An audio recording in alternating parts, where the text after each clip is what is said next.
Pessoal, então, vamos falar um pouco agora de Open Banking no mundo. Antes da gente entrar em empresa, caso prático, etc.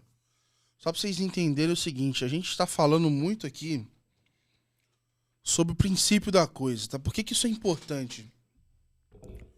O princípio, ele é levado para vários lugares do mundo, ele é aplicado de forma diferente, tá?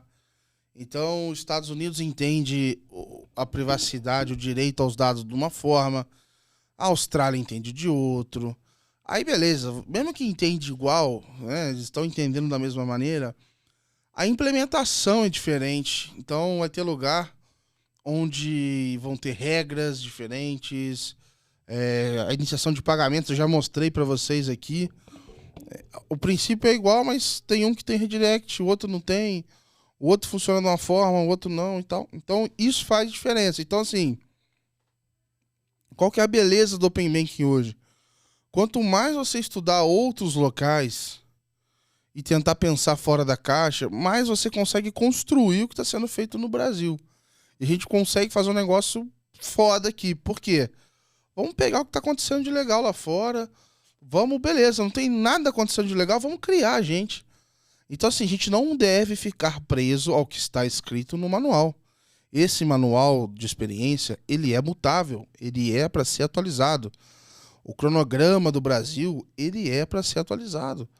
Então, o Open Bank é um negócio nosso, é para a gente construir. Então, isso que é o mais legal. Nada do que está no ar, é óbvio que você tem, né, coisas fundamentais, né, como privacidade dos dados, os controles, etc.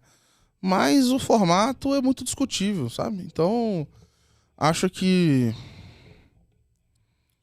é bem tranquilo, assim, a gente aprender e conseguir questionar e colaborar. Esse é o momento que a gente pode usar, entendeu? Então, no momento que eu estou fazendo esse curso, tá aberto, por exemplo, a consulta pública para as pessoas dizerem o que elas acham que tem que melhorar na fase 3. Então é isso, você tem que estar envolvido, tem que fazer parte.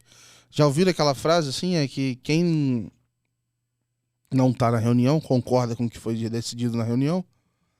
É isso, se você não participar, você está concordando com o que estão decidindo. Então, por isso que eu acho que é super importante. Vamos olhar para o mundo, vamos ver o que está rolando aí fora. Eu trouxe alguns países que eu estudei um pouquinho mais para a gente falar e tal, mas sinceramente, vou dar um panorama geral primeiro, antes de eu entrar ali, que é o seguinte. Começou primeiro no Reino Unido, tá? Vamos entrar aqui. Começou primeiro no Reino Unido. Tem uma discussão se foi Singapura ou não, e etc. Mas isso um pouco me importa. A referência é Europa, tá? Europa, Reino Unido. Por quê? GDPR veio primeiro, a mão pesada protetora dos dados. Veio o PSD2, primeiro veio o PSD, depois o PSD2, que eram as normas diretivas lá e tudo mais, sobre como é que deveriam funcionar e tal. Aí, de forma resumida, a Europa veio com uma ideia de implementação que ela veio com, falando assim, pessoal, vamos ter que fazer um negócio desse jeito aqui. Na hora de implementar, não teve muito padrão, cada um implementou de um jeito, ficou meio estranho e tal. Então é super normal você ver alguém falando assim, olha, você não precisa se conectar a 3.000 bancos. 3.000 é muito, né? Mas você não precisa se conectar a vários bancos. Você pode simplesmente se conectar a mim, que eu me conecto a todos eles para você e tudo mais. Então eles tiveram problemas sérios ali de implementação e tal. E foram melhorando. O Reino Unido é a mesma coisa. O Reino Unido, ele tinha regras meio malucas, do tipo, você tem que renovar o consentimento a cada 90 dias. Parece até piada, né? Você tem que dar os dados, mas daqui a 90 dias você tem que fazer de novo aquele processo chato de redirect e tal. Mas, cara, esses caras fizeram o melhor que eles podiam com o recurso que eles tinham. Eles são as principais referências, né? Então, hoje, nós, como ecossistema, tipo assim, tocar o Open Banking brasileiro e falar que os caras são uns merda, que eles não sabem o que estavam fazendo, é muito fácil, né? Porque a gente já nasceu olhando os erros que eles estavam cometendo e melhoramos o nosso. E ainda assim tem um monte de cagada. Mas a gente tá melhorando. Então eu gosto de olhar para isso como uma agenda positiva, tá? O Open Banking como um todo. Pô, eles fizeram um negócio lá bacana, a gente aprende com o que eles fizeram, a gente faz aqui. A gente olha a Austrália, que é legal também. E tudo mais. Eu não vou falar... A Austrália não tá aqui nos slides, mas vou falar dela aqui então. que é o seguinte.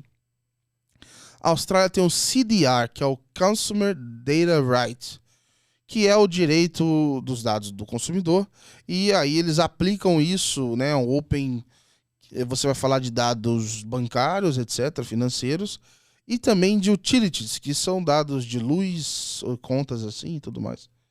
Então, eles têm um escopo menor em termos de profundidade, mas ele é maior em termos de verticais, né? Banco, utilities, o investment você já entrou ou não, então. Mas assim, moral da história é que eles adotaram um nome que na minha visão ele é melhor, né? Esse direito dos dados, né? O direito do consumidor aos dados, qualquer coisa assim. E aqui no Brasil a gente começou com o Open Banking, já virou Open Finance, e em algum momento acho que você tem data para acabar e tal.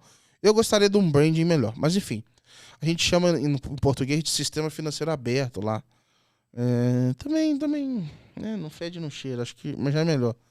Mas enfim, lá na Austrália, eles estão ainda patinando, assim, estão compartilhando dados e tal. Não é um negócio que tá voando. Assim, cara, tem alguém voando aí no mercado? Não, não tem. Tem a Europa, que já tá mais antiga, e ela tá melhorando, tá ganhando tração. Tá aumentando, né, no Reino Unido, aumentando iniciação de pagamentos, tá melhorando bastante, aumentando TPPs, tem deals acontecendo na Europa, a Apple comprou a Credit Kudos, tem deals bilionários da Plaid que a Visa ia comprar, mas a Visa não comprou, a Plaid fez um monte de rodada de rounds, já levantou quase $1 bilhão, um negócio maluco, assim, tá movimentando muito dinheiro.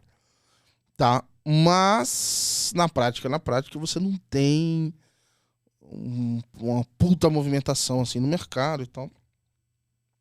Mas vamos falar dos países, das características deles, né? Então vamos lá. Reino Unido tá lá uns 4, 5 anos, 5 milhões de usuários mais ou menos. Vou abrir um reporte aqui pra gente ver junto. E a nossa grande referência tem agregação de contas e iniciação de pagamentos. Coreia do Sul, além do K-pop, eles estão voando no Open Banking. É fora do radar mainstream, nunca tinha visto ninguém falar de Coreia do Sul. Eu fiz um artigo bem legal, também vamos falar disso. Em 2 anos eles tiveram 60% de adoção da população, é loucura, tá? Loucura. E eles têm um negócio que melhora ainda mais a experiência e que evita ainda mais redirects, que é o tal do certificado digital da pessoa física. O Brasil, que é esse bonecão fortão aqui, o Dogão, é o seguinte. É o projeto com o escopo mais ousado do mundo, mais abrangente, né? Open Banking, Finance, Insurance. E a gente tem um prazo de implementação menor. Então a gente tá acelerando igual louco. E toda vez que a gente, fui no evento lá, no evento mundial de Open Banking, fui em Marbella e tudo mais, o pessoal fica louco. Fala, caraca, como é que é isso e tal? O que vocês estão fazendo no Brasil? Então há um interesse em saber o que a gente tá fazendo aqui, sabe? Então é um negócio bem interessante. Aí tem a Índia, a Europa e etc. Vou focar nos que eu trouxe aqui para vocês. Então vamos lá, Reino Unido. Reino Unido é o vovozinho aqui, que é quem de fato começou a parada. Como eu falei, tá? Esse curso aqui talvez não tenha a precisão exata de um arqueólogo, um historiador do Open Bank teria a dizer qual foi o primeiro a falar disso. Mas se você falar Reino Unido, você não errou muito não, tá? Então esse aqui é um reporte. E aí eu também vou deixar o link. Que vira e mexe, o Reino Unido faz um reporte bem legal sobre Open Banking, tá? Só para eu confirmar. Esse aqui tá na tela aí? Tá bom. O que tem nesse reporte, cara? Eles chamam... Olha que legal. Primeiro que eles fazem uma visão de avaliar o impacto do Open Banking, tá? Então eles têm aqui o approach que eles fazem, outputs, intermediate outcomes, intermediate outcomes 2, que antes não tinha, e ultimate. Só pra vocês darem uma olhada nesse approach, né? Como é que você mede o resultado do Open Banking? Então tem outras edições aqui antigas e tal. Eles dividiram em 3 pontos, né? Então primeiro, eles querem avaliar os outputs, ou seja, quantos produtos baseados em Open Banks estão disponíveis no mercado. Isso é uma visão bem legal, né? Tá disponível, não tá e tudo mais. O outcome intermediário. Então, qual é a adoção de consumidores e as métricas relacionadas à adoção destes produtos? Que é um outro negócio interessante aqui. E terceiro, eles falam o seguinte, cara, uma visão de valor desses serviços para os consumidores finais. Então, esses são os 3 pilares para se avaliar o desempenho de um ecossistema de Open Banking, tá? E aí eles vão indo aqui, tá? Então, ó, por exemplo, eu não vou ficar entrando aqui em todos, não. Mas espera aí. Mas eles mostram, por exemplo, quantas propostas de valor de melhorar empréstimos aqui estavam rolando. Então, aqui, ó, mês a mês, 8, 15, 21, 23, 23, qual que é o percentual do total? Aí vai indo, assim, o que cada um tá fazendo, se isso tá aumentando aqui ofertas para small business. Então, por exemplo, aqui, ó, por tipo de consumidor, você saiu em março de 2019 de 6 propostas para small businesses, né, de Open Banking, para 27. De 8 para o consumidor final para 45. E no geral de 21 para 128. Então, assim, mostra como é que você está tendo mais produto na rua, mais produto de Open Banking na rua. Então, enfim, aqui vai tendo vários detalhes aqui, detalhes. Deixa eu ver se eu acho que um negócio legal aqui nesse conteúdo, peraí. Esse reporte é muito bom, assim, que mostra como é que o negócio está crescendo lá. Deixa eu abrir a página principal. Conteúdos. Eu quero ver aqui o... Deixa eu ver o Intermediates. Tô apanhando aqui, cara. Eu preferi um PDF. Mas enfim, tem por exemplo, um sumário executivo aqui. Vamos ver. Então estou falando aqui, beleza. Do que eu já tinha comentado ali de disponibilidade e tal. E aí eles começam a fazer as pesquisas, né? Então, por exemplo, aqui adoção. A adoção do Open Bank continua a subir. Eles estão dizendo que agora tem 10 a 11% da população digitalizada, né, do Reino Unido. Eles estimam que eles têm pelo menos um serviço de Open Banking. Que isso já, cara, perto de 6 a 7% do março de 2021 é um crescimento bem razoável, assim. Então acho que o Reino Unido, no geral, ele é muito, como é que eu posso dizer, muito organizado, tem muita informação disponível e eles vão melhorando a cada dia que passa, assim. É um negócio bem de formiguinha, melhora um pouquinho e vai seguindo. Então acho que é uma referência legal pra gente seguir aqui no Brasil nesse sentido. E aí o relatório, de novo, pra quem tá afim de estudar aqui, cara, tem todos os detalhes. Então eles vão falar assim, o que os clientes estão falando, o que foi legal, o que mudou para eles ou não, se é mais business, se não é, se é mais de empréstimo, qual que é o NPS de cada um desses tipos. Então é uma avaliação bem completa, tá? Então vale a pena conferir. E o Reino Unido é isso, assim, ele serve como referência pra gente, ver o que tá fazendo para melhorar e não tiraria o olho de VRPs, tá?